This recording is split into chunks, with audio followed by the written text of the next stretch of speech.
Hello, everyone, and welcome to Storytime. Thank you for joining us. And of course, today is a special event. As you know, we have an amazing book and, of course, great people here with us sharing their amazing creation. And I cannot wait for you to meet them more. And of course, we're talking about this wonderful, wonderful book, Show the World. And this one is written by Angela Dalton and illustrations by Daria Peoples. I hope you're excited for this one, just as I am. And of course, we're going to have a reading of it and then more discussion, conversation with the two creators, and just to hear about their process and also what this book means to them. Thank you so much for joining us on Storytime. And I know that you're joining us from all over the world. I hope that you are okay wherever you are. I hope that you're having a wonderful either start to your day or indeed end to your day, or however, whatever time it is. I hope that you are well. And please remember to always check in on those neighbors, check in on your friends. A little hello can go a long way. Thank you so much for joining us today. Please, as always, let us know you were here. Leave a message, and so we can definitely say hi to you. And of course, leave questions for our guests today, and we're sure to get them to them and get you those answers that you need. Thank you so much for joining in. But this time, without much ado, please join me in welcoming to Storytime Daria Peoples and Angela Dalton. Welcome to Storytime. Hello. Hi. Hi. So glad you could join us. Thank you for having us. Yeah, so glad to be here. So glad to be here. Thank you. Yeah. Thank you. Oh, amazing. Welcome back, Angela. It's been, when was the last time? Was it April 18? Last year. Yeah, it was almost a year. Impressive. You did That's great. 5 stars right there. Daria Peoples, welcome to Storytime. Hopefully not the last time that we see you on this set. Absolutely not. Absolutely. Tell us where you're joining us from. I am joining you from Las Vegas, Nevada. Today is a very warm day. I think it's 91 already today. Oh, wow.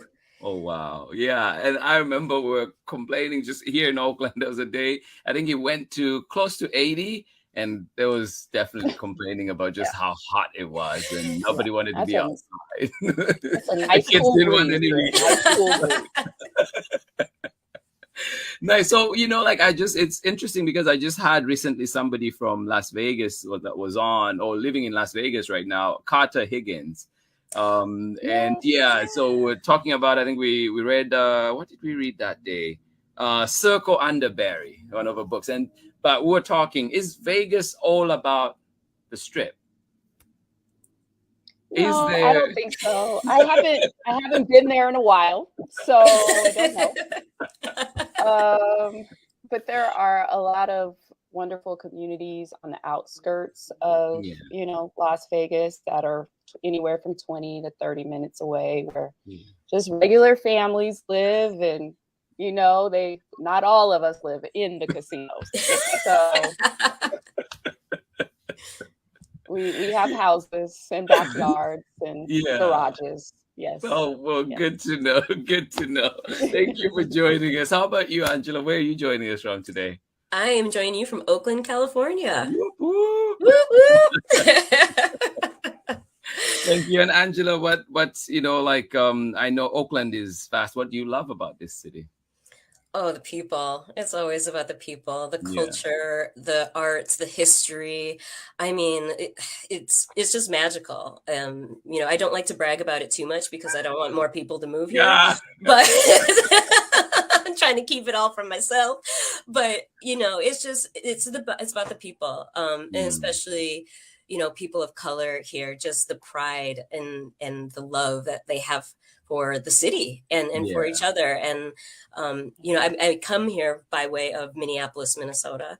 I moved to Oakland in 2016, and it's really interesting to see that they're almost mirror cities to each other, Minneapolis and Oakland. So it feels a lot like home. So that's what I really like about it. Awesome. It feels like I came home. I've not been to Minneapolis yet, but that's amazing to go in the summertime. Yeah. Oh yeah. Right. I've heard. All right, but you two have given us this amazing book. And I know that you're reading for us today, and so I know you have some stuff prepared for us too, but what does this book mean to you? And then we could get into our reading. Maybe let's start with you, Daria, and then Angela, you can talk a little bit about it as well, and then we'll go into our reading and everything else that you have. Yeah, you know, when my agent first sent me the manuscript for Show the World, it immediately just evoked so much joy in my heart and in my spirit. I was coming off of writing America, My Love, America, My Heart, and needing something. And I haven't told Angela this, but I actually prayed for a book that I could help children see themselves and the beauty and gifts inside. And so when I read the manuscript, I go, oh wow, this is exactly what I asked for. This is amazing. And so it really is just a book that just really touched my heart about how much we can celebrate our children. And that was important to me, especially during we were still in the pandemic when I received the manuscript, and I was really concerned about our children, and you know, so, and I didn't have the opportunity to do school visits anymore during that time, and that's kind of my check-in period, you know, and I didn't have that opportunity, so I really felt like I was proactively doing something during that time to celebrate children. Oh, that's wonderful. And it shows. I mean, this book you just feel the love, you see the love for sure. Angela, for you, what does it mean? Oh, so much. Well, first and foremost, it's a love letter to the Black and brown children of Oakland. And what was so magical about the manuscript finding its way to Daria was that, to be honest, you know, I wrote this with Oakland very much on my heart, very much on my mind. But, you know, publishing can be a really tricky thing to navigate. And one of the concerns when it was, you know, just on words on paper was that if we tied it to Oakland, that it wouldn't be accessible, that it would be too regional and people wouldn't be able to understand. And which is like, everybody knows Oakland. Like, I love Darius. You said, you know, Oakland's like the West Coast Harlem. And I was like, yes, you know? Yeah, no. I love that. Yeah. So even though like I advocated and I was really trying to push that way, there was a lot of resistance about that. So when I saw the first sketches, Daria's first sketches, and I saw the house, and I was like, it's Oakland. Like, thank you, universe. And there's just Oakland all through this book. And so it just made my heart so happy because, again, it started as a love letter to Oakland's Black and brown children and their creativity. And really the story came about from a couple different ways. But I remember reading this article about these TikTok dancers, and I'm not a TikToker. I'm not good at social, so I'm going to sound like a very old woman talking about it. But there's this situation that happened where these Black TikTok dancers had done these dances and they were, you know, blowing up. But then all of a sudden these white TikTok dancers did them. And, you know, all of a sudden the white TikTok dancers were going on, you know, Jimmy Kimmel and Jimmy Fallon and, you know, all these talk shows. And I was just like, I'm so tired of our culture being taken from us and the erasure of it. And so really this book is a love letter to Black and brown children to continue to show the world what they can do, to continue to show their art and their artistic, you know, ingenuity, and to tell the world, like, this is ours. You know, we need to be seen and recognized for that. So that is what I'm really hoping translates when children read this book. Oh, thank you for sharing that. No, absolutely. And I think, you know, like I got to see a bit of that in action too. And you're talking to my student just the other day. So that just warms my heart. Well, I know that you both have, you know, like some amazing stuff prepared for us and also doing the reading for us today. I'm excited for that. So I'll let you two do that and then join you on the other side after that. But for now, all yours. Sounds good. And just let me know too, like if you want to share, then I'll put stuff up. Okay, that sounds good. So Daria. Hey, Angela. Hey. We made it, girl. We made it. We made it. I could not be happier that, again, this manuscript found its way to you. You just handled it with so much love and so much care. And again, just the celebration of Oakland throughout just makes my day. And I can't wait to share it with the kids of Oakland. I can't wait to share with all kids, obviously, but definitely kids of Oakland, to have that connection. But, I know one of the things that we talked about was, you already said what the meaning of the book meant to you, but can you tell me a little bit more about, your process of when you got the manuscript and like what you started thinking about? Like, we could start there. I know you're going to talk more about that, but I just want to know, like, what was going through your head?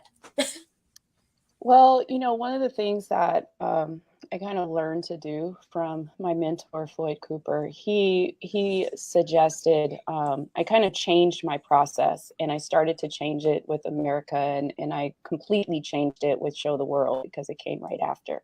And one of the things that I do is I read the manuscript a billion times. I just read it, over and over again. And so much so that it just would absorb within me, where I didn't have to start sketching it from word, page by page. And I knew it by heart pretty much. And then I just sat down to draw. And my first few sketches, always the first round, are just very visceral. I don't really think a whole lot about what I'm drawing. I remember wondering who the narrator was, like, that was in the story. So I actually did reach out to our editor, and I said, did Angela have a narrator in mind? And I think they asked you that. Did they ask you that question? And They did. I was like, mirror. Well, no, because the answer you gave them, or at least the answer they gave me, was that you just imagine a young girl walking around her neighborhood looking. Do you remember that? You remember that I answer, did. Angela? Yes, Okay. I do. Let me jog your memory. Yeah. So, I remember the question coming through and it being like, I don't know. Right. Well, yeah, I'm glad you remember. There were a lot of different, and that's what I loved about the manuscript, is that I could interpret it and create a visual narrative that was really wide open. But this narrative just, intuitively just felt very personal to the author, and I didn't know you at the time, but it just felt very, very personal. And it felt like it was written for a specific neighborhood in mind. And so I immediately was like, where is Angela from? So and so when I saw that it was Oakland, I said, oh, wow, yeah, it makes sense. And so that is, and when you came back and you said, I imagine a girl just walking around her neighborhood, celebrating all of the wonderful creative things that her friends are doing, I automatically knew that she was going to be a photographer because I was a photographer. And so, because it celebrated creativity, that was my first creative dream that I had.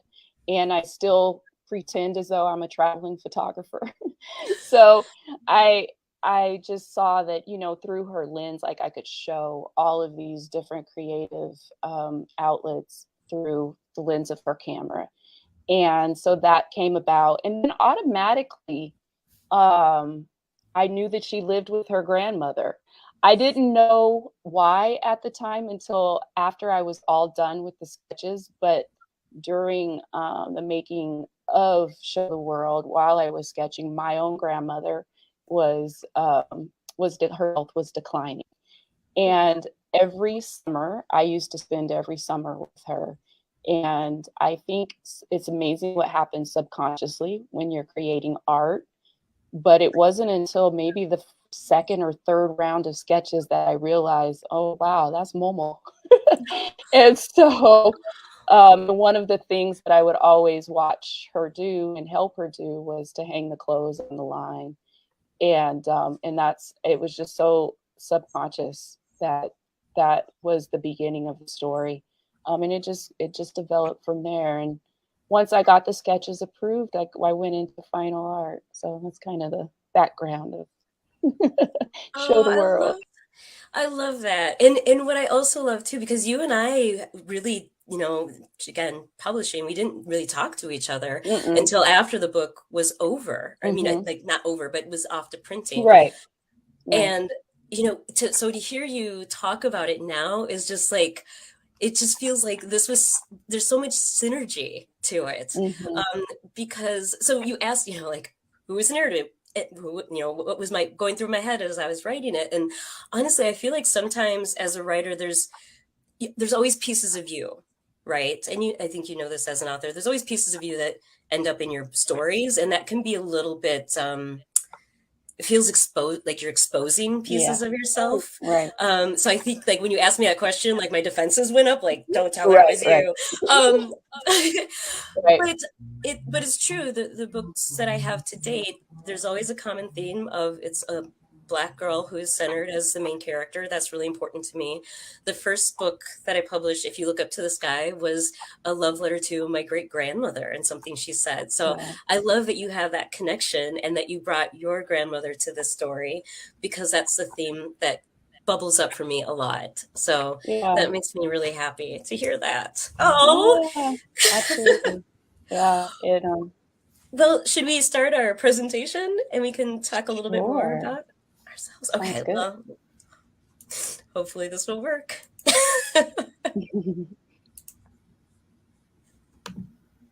All right, there we go. Okay, I so got you, Angela. I got you. thank you. You're so great. So before we got on, Daria, you and I were talking about like, what as kids led us to become an author or author illustrator. And so for me, this was me, as I think on the left with the big twisty curly ponytails and the little ball bobbles. Yes. That was me at third grade, I believe. Um, And I chose this picture because I really feel like this was the age where I knew that I loved to write. I would start writing plays and short stories. And this was the moment where I was like, this is something that I want to do. But I also remember feeling conflicted that I didn't think I could do it because I didn't think that Black people could write books or write stories and publish books.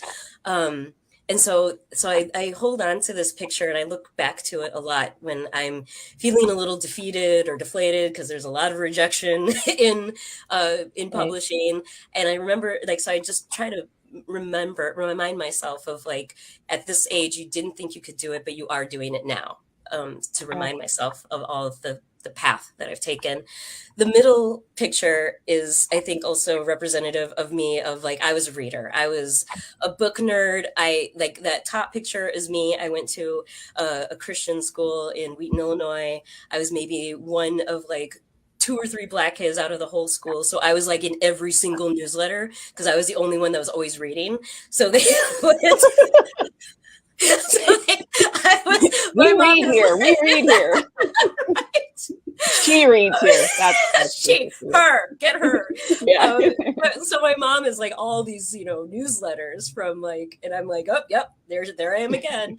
But I was like an avid reader. I loved reading. I loved books more than people, and spent a lot of time in the library. And so I think when I think back to how did I get to this place, is definitely is reading. You got to read a lot if you're going to write.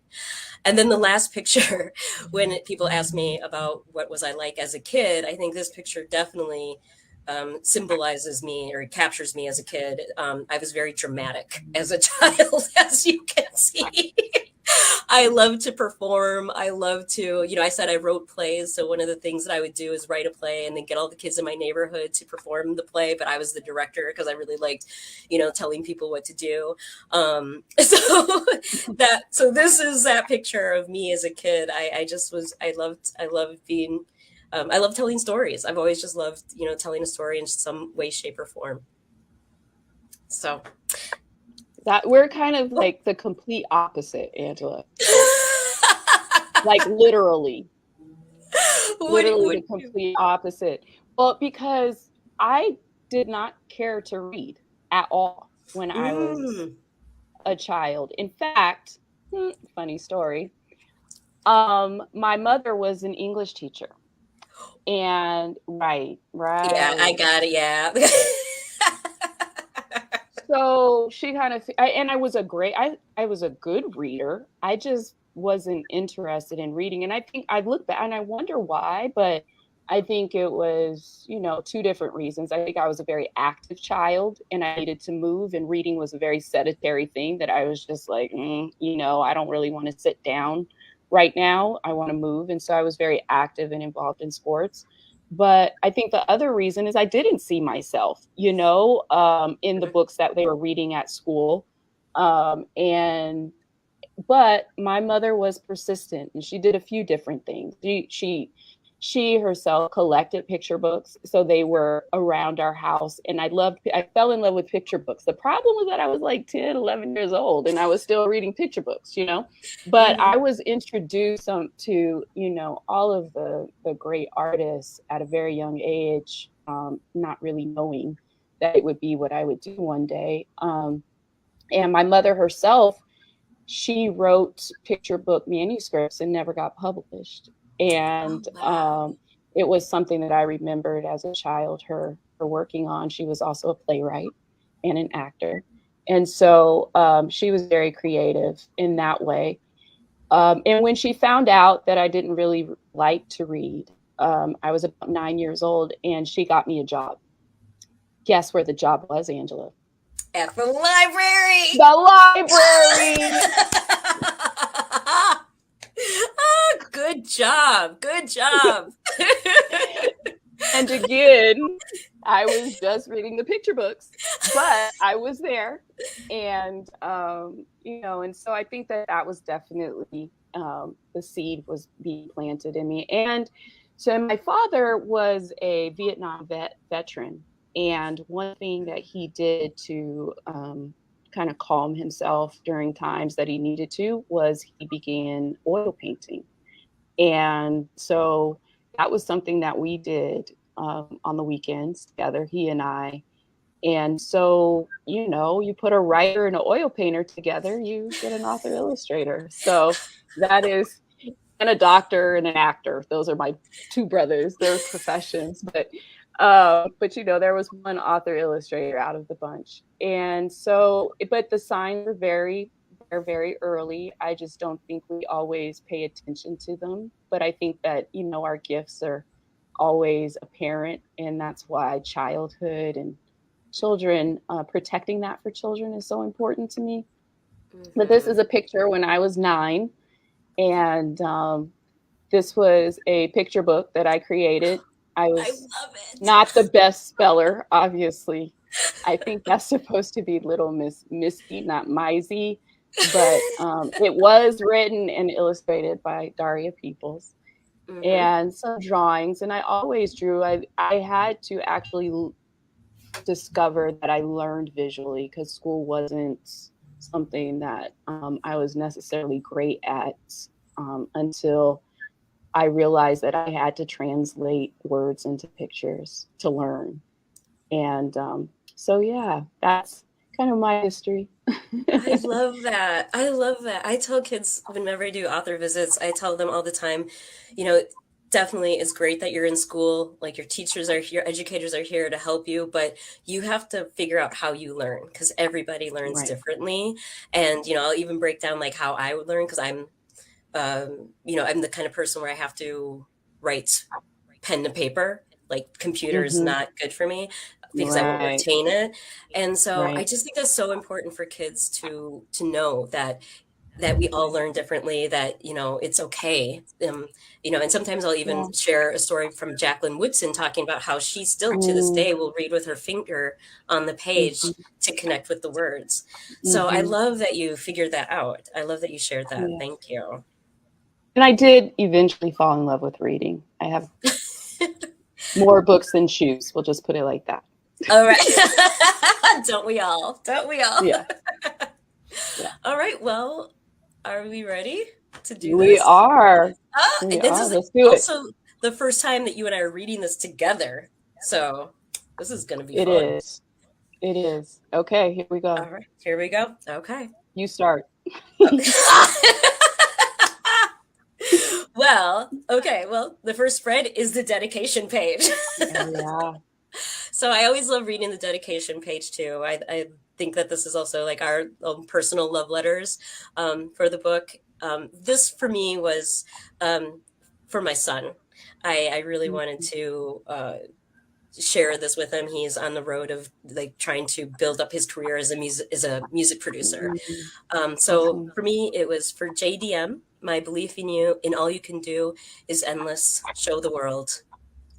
And Daria, I love your dedication because it's so perfect for the children. Well, Oh, no, it is. No, it is. I'm just saying I have to say it in my mama voice, though. Okay, you say it. Go for it. Okay, I have to say it in my mama voice. For the children of Oakland, y'all better show them. Amen. All right, here we go. Look around. Can you see the many spaces, places, and ways to show the world all that you can be? What will you do or say or make to express who you are? Will you find a faded backdrop that you color? Oh gosh, can we start that over? Sure. Okay. Edit. Okay. Will you find a faded backdrop that you colorfully transform? A space you fill with sound like a heart-pounding bass. Rum, thump, rum, bump, rum, bump. Or notes that flutter like hummingbird wings. Ting-a-ting, ting-ting, rat-a-tat-tat. Perhaps it's a space that you fill with melody, a shimmering soprano, a smooth alto, where your words can be sung la la la la la, or spoken. How I feel is so real. I need y'all to listen. Say it. Yes, sir. Word. Speak it. Now I want to take a moment here, pause, because I want everybody to know this was the beauty of working with Daria. So most of this on the page that you see on the page was written by me, but I told the publisher, the editor, if she wants to add anything, please just tell her to go for it. And so when I saw this spread that say it, yes sir, word, speak it, that's all Daria, and I was just like, yes, she gets it. So call and response. It's call and response. No, love it. This is my favorite spread of the book. I just need to say, I love this spread. It just makes me so happy to see this. So I love that you added that little touch. It was so great. It was perfect. It was like, chef's kiss. Maybe you're the instrument, telling stories with your own unique dance moves, a twirl, a leap, a glide, or the fiercest of poses. Shoom, bam. Maybe your creative space is blank, patiently waiting for you to fill it with powerful text. Scribble, scribble, scribble, type, type, type, screech, screech, screech. Language that makes you feel something, that makes you think something, that makes you do something. And I also love too, you've got, here's another instance of Daria adding her little lovely touches, because I didn't have any of those signs with the together. I think together we are stronger I had, but I love that you added the Juntas somos más fuertes and Men appellent chez Palou. When I saw the Men appellent chez Palou and knew it was Haitian for, is it to many hands, less lighten the load, lighten the work, the Haitian proverb, I was just like, yes, thank you. That is so beautiful. Thank you for adding that. So I have to share the story behind that, and the talk about the synergy of the book. Monique Sterling, who was the lead designer on the book, her partner is Haitian. And so when I said that I suggested the Haitian language, and she said, I have the perfect phrase. And so that all kind of came together that way. Yeah, absolutely. Thank you, Monique. Shout out to Monique Sterling. Or perhaps it's a place where your sense of taste can turn everyday ingredients into something extraordinary. Chop, chop, chop, chop, slice, slice, slice, sprinkle, sprinkle, sprinkle. Mmm, deliciosa. Are you the canvas? A work of art with a razor sharp, fresh cut, beaded braids, or bold streaks in your hair?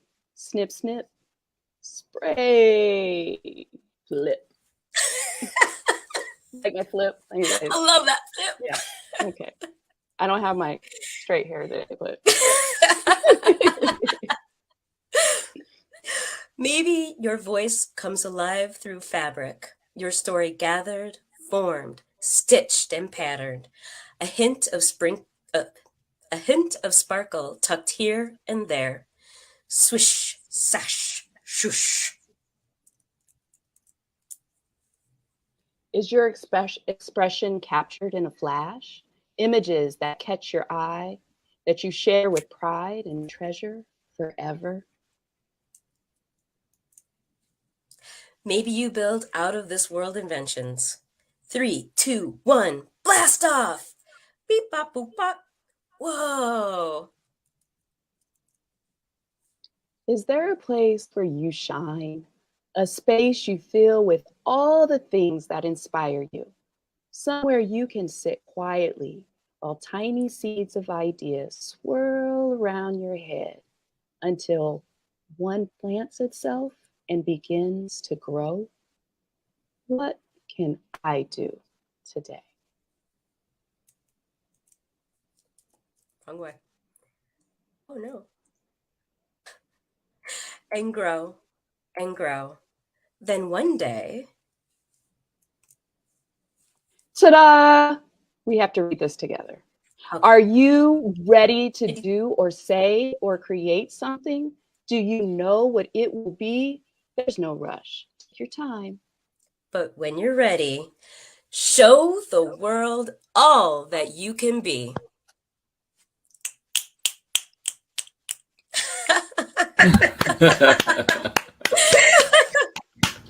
Yay!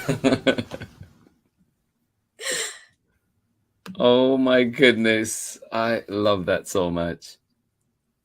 Thank you. Thank you. Oh, that was so fun, That was Daria. truly authentic. Authentic. Truly was. authentic.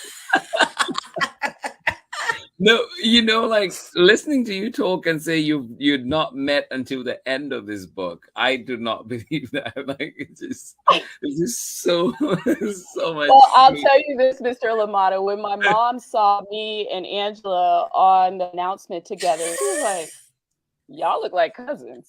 Like you know each other." Oh, and Daria is yeah. just cool. She is just too cool for school. Like just easy to talk to, so Yeah. warm, so wonderful. The very first email that I got from her was just like, I'm like, I love this woman. Like I just fangirled hard. Just like she's amazing. Yeah, no, it's wonderful. It's good to see your energy. And just thinking of that too, and celebrating 2 Black women here, and just thinking too, like, I mean, we have the Supreme Court nomination going on. How does that make you feel? And we'll come back to the book, but just how do you feel about that right now? And that picture that has been going around, like, how did you feel? What are your thoughts? Any thoughts on? Yeah. Go ahead. With Angela? I get live text. I get live text from my mother, like if you want to see a woman sit in a difficult seat, handle it, you need to watch, so she's an inspiration for us. Yeah, she really is. I mean, just what she's being put through right now is just, it's a travesty. It's a tragedy that she even has to put up with what she's putting up with. The foolery is just sad. But to have that kind of an icon for young Black girls to to see. I Mm. mean, I'm like, wow, I was born in the wrong decade. I wish, Yeah. you know, because she just exhibits she rests on her experience. She doesn't Mm. have to put up airs or anything like that. She knows who she is. She knows what she's done. She knows what she can do. And so I really hope that, I mean, children in general, I hope, are watching her, but I really hope that young Black girls in particular are looking at her as someone to aspire to be, to see how they can move through the world and still come out on top. No matter what happens, she has just done so much for so many kids and so many Black women, even myself. I'm like, that's who I want to be when I grow up. Right. She's just wonderful. So I love seeing it. I want it to be over. I want her to be a Supreme Court justice. That better happen. But yeah, it's great to, it's good and bad to see, right? It's great to see her. I'm sad that she's going through what she's going through. It's unnecessary. No, amazing. I was just thank you for sharing that. And I know that both of you are, you know, I feel like, I mean, we could talk about KBJ all the entire time, just like it's a whole conversation. But to move us along, just to think about, I know that both of you care so much. You both mentioned mentorship and doing all this, you know, that sort of work. So how is it for you, you know, like, how does that shine through in this book? And I know specifically for you, Daria, too, you mentioned that you want your brothers and sisters to speak life into their dreams. What does that mean for you? How does that tie into what this book is about? And we can start with you, Anna. Yeah. Well, as an artist, I think one thing that I've learned is how powerful your imagination is and how your imagination can access experiences for you that you might not even be familiar with. And so that's really what I wanted children. I wanted to ground the visual narrative in a real place that felt very familiar, but I wanted what they were experiencing to be more imaginary. You know, you might not necessarily see a child on a food truck, you know, owning their food truck, but you do in here, you know. And so if they can imagine themselves in those spaces where they really want to be, then I think I've done my job as an illustrator of picture books. Yeah, that's amazing. How about you, Angela? I mean, I think Daria really covered it all. I was excited to see kids in different spaces, and so that was another thread of this book, where the inspiration came from, was the idea of like there were creative spaces, there's community spaces, there's personal space, and I wrote the first draft of the story was that, and I gave it to a friend of mine, and she's like, "You're doing too much. You got to pick one." And so I was like, okay, creative space. And but again, it was like, what I love that translated to Daria and the way that she visualized it was exactly spot on, of kids seeing themselves in spaces that they don't normally see themselves in. That's why the spread with the spoken word was so important to me, because a lot of kids aren't even, they don't have that accessibility to spoken word. They don't, you know, hopefully with Amanda Gorman that's changed, but you know, poetry and poetry slams, I wanted kids to see that they could do that.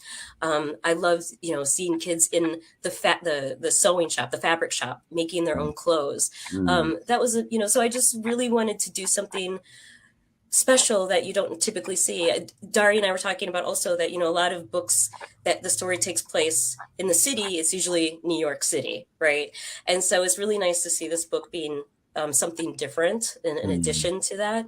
So that's why I'm hoping that kids will just see, like, will think about like the spaces around them and that they absolutely belong there. Yeah.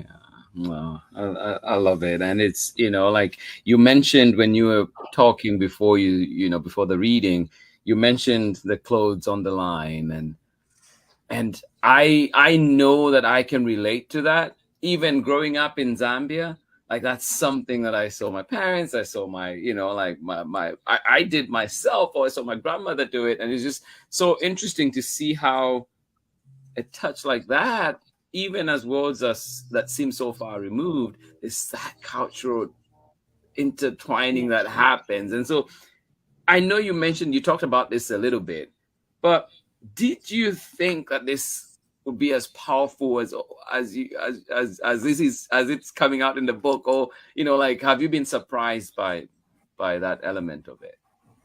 Yeah, you know, I think a lot of times when you're creating, at least for me, I don't always know why I'm doing what I'm doing but I trust myself that that's the direction that I'm supposed to go. And I think what's so beautiful about Black culture is that there are, it's generational, and it's also, you know, something that we don't always recognize as being generational, you know, in the connection from the motherland to America, you know, it's just not, it's not something that we think about, but it's so embedded in our culture and who we are as people that it just shows up. It shows up and it's there. And so the connection, and it's wonderful, because I think that's the beauty of art, that everybody can look at one spread or an entire book and they interpret it and it resonates with them in their own personal way. And that's the gift of art, you know? I love that. No, I love it. It's such a powerful page. And Angela, you know, like, I mean, we've seen your other books, which I love dearly, as you know. I mean, this one brought us here last year. This is the one we were celebrating, Ruby's Reunion Day dinner, and I've seen people like Chance the Rapper have read it, and you know, like, it's just wonderful. Yeah, girl. And then we have this one, right? If you look up to the sky, I just love it so much, because it's another one too that again reminds me of my own times with my grandmother. And there were times when we were just the two of us in the village, and she would actually, before going to bed, we would sing. Like, she would first of all have you say a prayer, and then we would sing. And you know, usually I'll just pass out and sing. But it's just those moments, and reading books like, it's just like, just ties in that. But how is this one different, or how was this process different working on other books and this story that you have now? Oh, that's a great story, or a great question. I think with this book, you know, each book, actually, Daria and I were talking about this, like, each book, when kids ask you at author visits, like, which is your favorite book? And you're like, I don't have a favorite. They're like children. They're all special. But I think with Show the World, it's twofold. I think one was that I just wanted a book to be a celebration. I didn't want there to be like, you know, usually there's like a struggle, right? You got a character, there's a struggle, they have 3 tries, and then they get the thing that they want. And I just wanted something that was just pure joy, that was just pure celebration. In Oakland, we have Black Joy Parade, Black Joy. And I wanted something that, you know, I feel like this book kind of symbolizes that the Black Joy Parade of just, you know, being happy and just, you know, again, showing the world what you can do and whatever that looks like for you. And then twofold, I think this book was also, what it will mean to me always is that it was the book that, wow, am I gonna cry? I might cry. It's the book that made me stop apologizing for my Blackness. It was the book where I'm learning, I should say, I'm learning to stop apologizing for my Blackness. And so that, you know, and not feeling bad when I'm in white spaces to say, like, this is a book for Black children or brown children. Not feeling bad about, you know, that I'm putting Black and brown children, I'm centering them in, you know, wherever I am, whether that's in a classroom, whether that's in an event or a webinar. This is the book that's really pushing me to not apologize for feeling very comfortable in my skin, being very proud of being Black. So that's what this book will always mean to me. And I hope that's what it means to kids. Right. No, I love that. You know, how was it for you? I know, Daria, you've also worked on, you know, many books, amazing books that you've created. What was different about this one? You know, so it's kind of a nerdy answer to that question. So if we could talk about picture books a little bit, one of my beefs that I have about the whole conversation about picture books, whether or not what you write, especially when it's a poem or poetic in this respect, is that it's not a story. And and the interesting thing about that comment to me is that the gift of picture books is that you're telling the story through pictures and words. Each one does its own thing. And so as a creator, I thought that it was the first manuscript that I had the opportunity to create the visual story for the book. Like, usually the text guides me so much so that I don't have a lot of creative margin to determine, what the problem is, or how it's going to be solved, or what the ending is going to be. And so that was, I got to tell the visual narrative in the pictures, and that was a challenge. And it was because there were so many different visual narratives that I wanted to tell. The art director was like, so let's just, Elise, she's like, choose one. Let's just choose one, kind of. And so, Yeah. And so, so that was just a wonderful opportunity for me to be able to choose for myself, what that narrative was going to be. And it was a manuscript that I never had the opportunity to do that before this one. So thank you, Angela. I love it. I think words and pictures tell picture book stories, and that's what we have to realize. We have to understand that, each one does its own thing. So. Right. No, I love hearing that. I love that.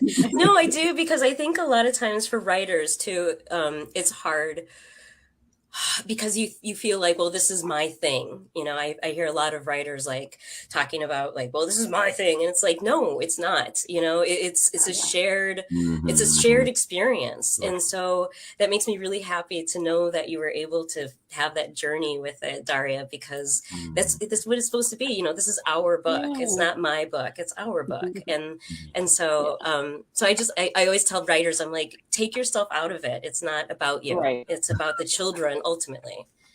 Right. And it's just, I always give the analogy, my son, he's a great cook, and my daughter, she's a great baker. And if he does what he does and she does what she does, I have the best meal ever. But if they try to do each other's job, I'm gonna order takeout. So that's kind of the analogy of author illustrations working together. Yeah. So. Oh, it's so wonderful to hear that, because that question does come up, and then too, like, just think that you both had these journeys, these separate journeys that were yet together. It's just amazing to hear that. But also, like, I know you mentioned, Daria, you mentioned that you showed us some of your creations, your works as a little girl. Some of those books have they influenced your modern work in any way, or have any of them come to be the books that we know now? Not yet. I don't think so. But thank you for the idea. I'll have to go back through the files. You know what? I will say that parents who save or have the opportunity to save things that their children do, I think is so important, because when I did see that book, it brought me home. Like, it brought me to, I took this very long journey and, off-roaded for a while. And so when I was able to see what I created as a child, I always say that, most of the time what we're supposed to be doing does show itself to us when we're children. And so having that, those artifacts basically to go back to and say, oh, this is who I am, and be able to grow from there. Yeah, there's truly a gift. Yeah. Oh, that's awesome. No, how about you, Angela? Have you had any works from early on that have come through? Not yet. But I agree with Daria. That's a good idea to go back through. Yeah. I always tell people too, when they're struggling about like what they want to do with their life, I always say, like, go back to who you were as a child. What were the things that you loved as a child? And I think that's where you're going to find what you should do with your life. I'll go back through. But I was also going to say too, Mr. Limata, you know, given everything that's going on in Oakland, you know, with education under attack across the country, and but specifically here in Oakland, you know, there's 13 schools that were closed recently. And so one of the things that I really want to do with this book is to be able to help, you know, because it's so devastating, because of course a lot of the schools are in predominantly brown and black neighborhoods. And I've heard the stories of educators and kids and the parents, and, you know, they're all scrambling to try to figure out how to continue their education that they deserve to have. So I wanted to ask you, you know, what can people do to help support educators? What can we do to help support this, especially for me, Oakland schools? What can we do? No, I think for now, you know, like, is to continue to highlight. One of the things is to continue to highlight the effects that things like closures have on the Black and brown communities. You know, you look at it, it's like, sometimes it's just the answer you get might be, oh, people are just expected to go to this other school, which is much further away, and somehow families are expected to drive there or get there. Like, when it's raining, how do they do it? There's so many things that when gas is $6 a gallon, right? And then you look at some of these neighborhoods that kids are expected to walk in longer, like, oh, you know. So just to continue highlighting those effects, and also continue highlighting how the disparities in the sponsorship and you know, like, funding that goes into these schools and how that is affected. And also just, why is it that, you know, one of the questions that has been asked is, why is it that smaller class sizes are good for private school and not good for public school? You know, why are we spending money on so many other things when we could be spending it on schools, you know? And then it's just so much that just breaks my heart when in the classroom every single time I see my own students, you know, lacking music, lacking art, lacking things that could, you know, like, can enrich them. Those things should, we've talked about this before too, where it's enrichments. They're not enrichments. They should be part of core curriculum. They should be things that are there to help every child, expose them to all the different things. Otherwise, you know, like, when will we have other Daria peoples? When we have other Angelas, you know, people that can do all these things?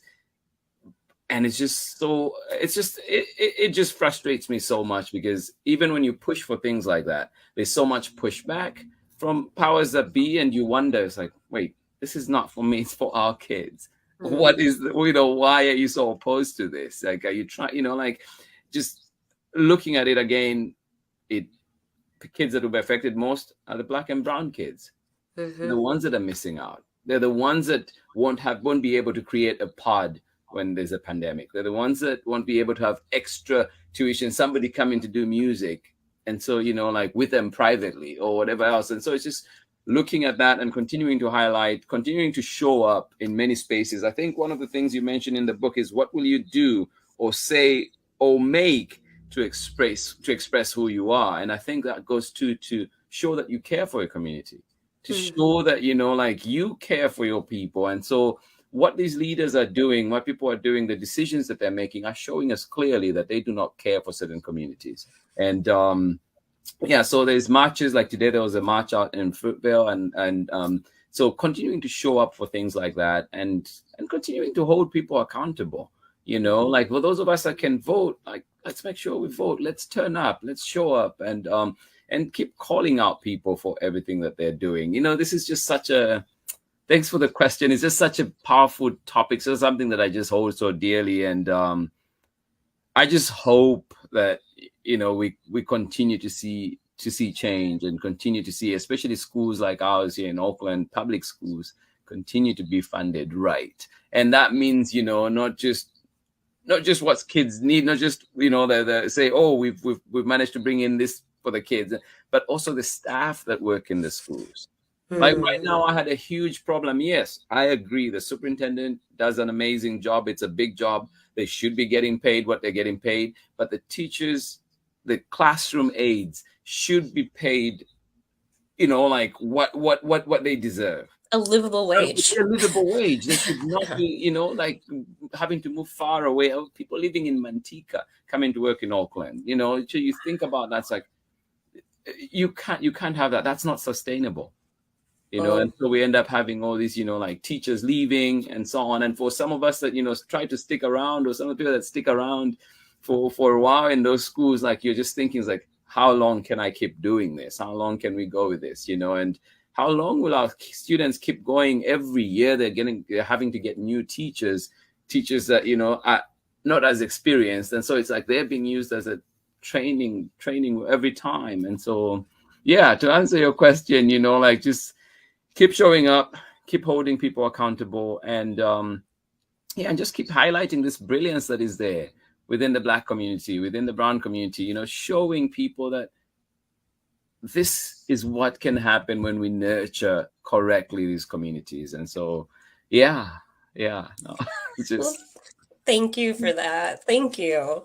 Well, and I'm going to say, well, speaking of showing up, I actually am a mentor for 5th grade writers at Chapter 510. And I have to get on to my mentoring session. But thank you so much for having us come on. And this is, for me, this is like the perfect launch for this book. I just enjoy being here. I enjoy your energy. I so appreciate everything that you're doing for young kids and what you're putting out into the world. And so it's really an honor to be a part of that. No, thank you so much. Really, I really appreciate it. You know, this book is already a treasure. I am going to have it in a special place, a different copy for the class. But yeah, no, absolutely appreciate you both, and just what you bring, what you represent, and what you've done with this book. I'm so excited. I know it's coming out April 5th. Yep. And so please find it where you find books, and find these amazing people. You can find Daria Peoples at dariapeoples.com and just see everything else that she's up to. Amazing work. And also please find Angela Dalton at angeladarton.com and follow them, see what they're up to, and of course keep celebrating their work as we continue to celebrate you here. Thank you both for being here. I really appreciate not just this book, but the works that you've done before, and all this work too that you're continuing to do with the mentoring and everything else. Oh, thank you. Thank you. Thank you, Mr. Limata. Thank you so much. I'll catch you on the other side. All right, everybody. Thank you for joining in Storytime. I hope you enjoyed that conversation that we had with Angela Dalton, and of course, Daria Peoples joining us for this wonderful book that they've co-created, Show the World. Yes, a big encouragement, an ode to this wonderful city of Auckland, but I think it is also an ode to every child out there, every Black and brown child out there, to continue showing who you are and finding those spaces. And we hope that you continue to find those spaces that welcome you, and we continue to welcome each other and keep each other shining right through. Thank you so much for joining in today. And find this book where you find books, coming out April 5th. Thank you so much for joining in, and have a lovely day, you and your loved ones. And of course, we'll see you here on Storytime again tomorrow. Bye-bye.